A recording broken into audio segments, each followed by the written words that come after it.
پانی ہماری red line, بھارتی آبی جارحیت کسی صورت برداشت نہیں۔ وزیر مملکت موسمیاتی تبدیلی ڈاکٹر شزرا منصب کی ننکانہ صاحب نے میڈیا سے گفتگو، کہا بھارت نے آبی دہشت گردی کی تو اسے پہلے سے سخت جواب دیا جائے گا۔ سنتاس عالمی معاہدہ، بھارت ایک طرفہ طور پر معاہدہ ختم نہیں کر سکتا، پاکستان کی طرف اٹھنے والی ہر میلی آنکھ باہر نکال پھینکیں گے۔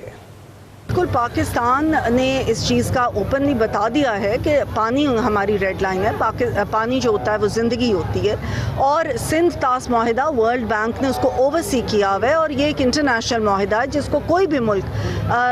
جو ہے یونیلیٹرلی نہیں ختم کر سکتا، نہ ہی جو وہ کہتے ہیں ہیلڈ ان ابیئنس وہ کر سکتا۔ تو یہ بالکل اللیگل ہے، انٹرنیشنل کورٹس نے بھی اس کو اللیگل قرار دیا، اور اگر کسی بھی قسم کی پانی